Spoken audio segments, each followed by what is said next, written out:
नमस्ते। आज हम बात करेंगे जिंदाल स्टील एंड पावर के बारे में। अगेन बहुत ही जाना माना रेप्यूटेड कंपनी है। अब इनके विजन की ओर हम थोड़ा ध्यान देते हैं। इनका विजन ये कहता है they want to be a globally admired organisation, और ये चाहते हैं कि जितने भी स्टेक होल्डर्स ने इसमें निवेश किया है उन सबको मुनाफा मिले, और ये जो भी मुनाफा कमाने का तरीका है ये एक सस्टेनेबल तरीके से हो। एक और चीज़, भारत में ये ऐसा प्राइवेट मैन्युफैक्चरर है जो जो पटरियां हैं वो बनाती है।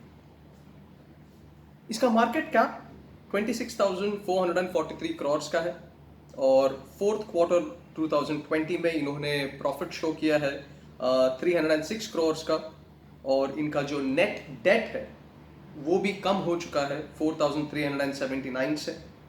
और इनका ये रोड मैप है बाय FY 2021, इनका जो डेट है ये उनको और कम करना है 5,000 से लेके 5,500 करोड़ के आसपास। तो अगर ये इसी ट्रेंड पे चलता रहा जैसा जिंदाल स्टील एंड पावर चल रहा है, ये अचीव इसे कर भी सकते हैं। जी देखिए, अभी कुछ महीनों में 6-7 महीनों में बहुत ज़्यादा स्टील वो बाहर एक्सपोर्ट हो रही है, और ख़ास करके चाइना सबसे ज़्यादा स्टील हमसे खरीद रहा है। जब से कोविड वहाँ पे थोड़ा नॉर्मल हुआ है, वहाँ के इंफ्रास्ट्रक्चर में एक सडन स्पाइक दिखाई दे रही है। इवन दो सबसे ज़्यादा स्टील दुनिया में चाइना बनाता है, उन्हें अब भी ज़रूरत पड़ रही है हमसे इंपोर्ट करने की। वजह नहीं पता, अब ये टेम्पररी भी हो सकता है, क्या पता और 4 महीने ऐसे चले फिर उन लोग एकदम से रोक दे इसे। बट एज वी स्पीक, आज की तारीख में बहुत ज़्यादा स्टील बाहर इंपोर्ट हो रहा है, बेगे पार्डन बाहर एक्सपोर्ट हो रहा है।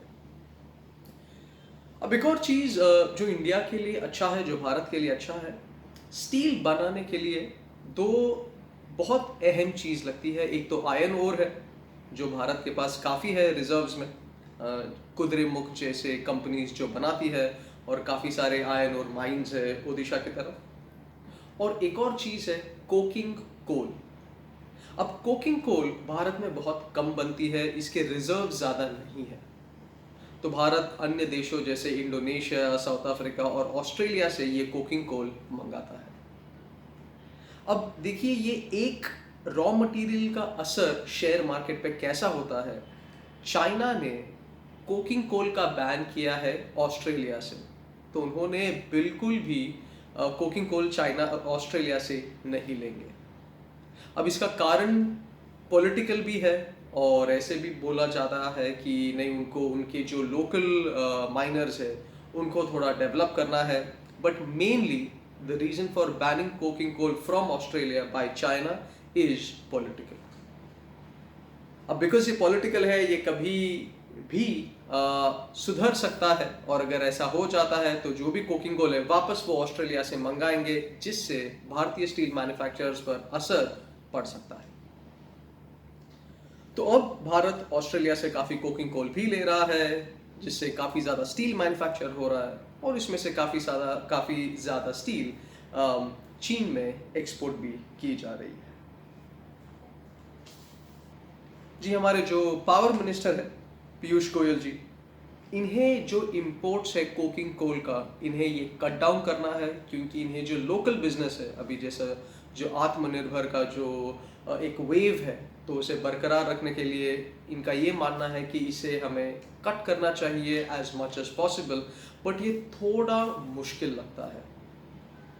जी देखिए, क्योंकि एक तो भारत में इसके रिजर्व्स कम है, और स्टील बनाने के जितने भी फर्नेसेस है जहाँ पर ये सब रॉ मटेरियल को डाला जाता है स्टील बनाने के लिए, उनका जो मैन्युफैक्चरिंग कुछ इस तरीके से है, ये एक सर्टन क्वालिटी कोकिंग को यूज़ करते हैं जो फिलहाल भारत में उपलब्ध नहीं है। तो ये एक लॉन्ग टर्म डेवलपमेंट है अगर हमें इंपोर्ट्स कंप्लीटली बंद करना हो तो। बट मेरा ये मानना है ये थोड़ा डिफिकल्ट है, इम्पॉसिबल नहीं है बट डिफिकल्ट ज़रूर है। तो अब वापस अगर हम स्टील की तरफ आते हैं, तो मैन्युफैक्चरिंग बहुत ज़ोरों शोरों से हो रहा है, एक्सपोर्ट ज़ोरों शोरों से हो रहा है, और इंडिया में भी काफ़ी ज़्यादा इंफ्रास्ट्रक्चर प्रोजेक्ट्स इनॉग्रेट हो चुकी है।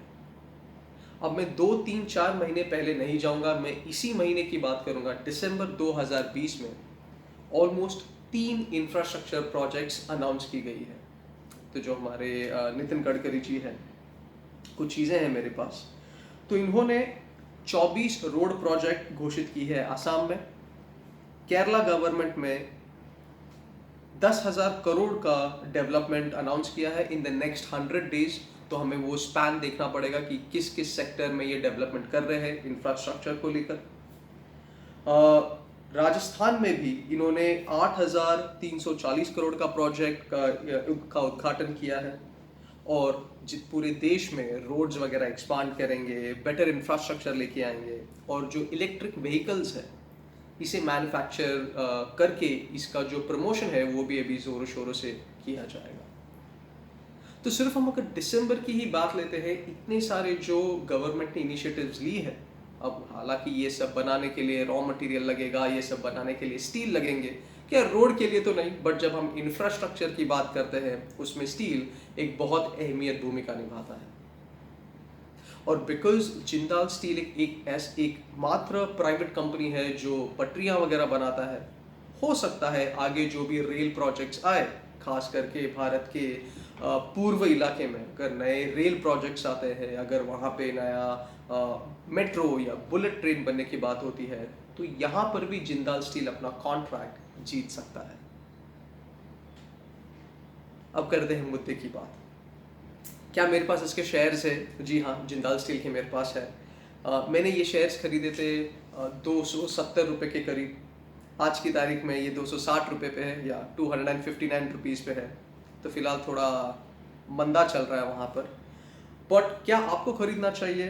जी देखिए, अगर इसे हम खरीद भी रहे हैं तो ये लॉन्ग टर्म इन्वेस्टमेंट के लिए ही लेना रिकमेंडेड होगा।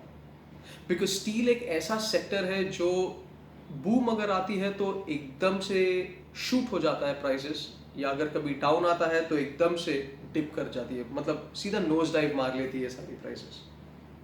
तो अगर आप कंपेयर करोगे टाटा स्टील और जिंदाल स्टील जो है, इनका जो ग्राफ है इन द लास्ट 6 मंथ्स, ये बिल्कुल एक वेव की तरह चलते आ रहा है। दोनों साथ में ऊपर गए, दोनों साथ में नीचे गए। हालांकि शेयर प्राइसेस में अंतर ज़रूर है, बट जो ग्राफ है वो आप जीरोधा पे खुद आप कंपैरिजन करके देख सकते हो for the last 6 months between Jindal steel and Tata steel. तो हाँ, अगर आपको खरीदना है तो इसे मैं तो बोलूँगा कि लॉन्ग टर्म इन्वेस्टमेंट के तौर पे ही आप लें। बट उसके पहले आप जितने भी सारे लिंक्स मैंने डिस्क्रिप्शन में डाल रखी है, एक बार आप उसे स्टडी करें। Not only Jindal but steel as a domain, steel as a sector, Bharat में आगे क्या होने वाला है, इसके प्रोज क्या है, कॉन्स क्या है, अभी कोविड का जो नया स्ट्रिंग निकला है उससे कितना असर पड़ेगा, आप ये सारी चीज़ें स्टडी करें, उसके बाद आप निवेश कीजिए। नमस्ते।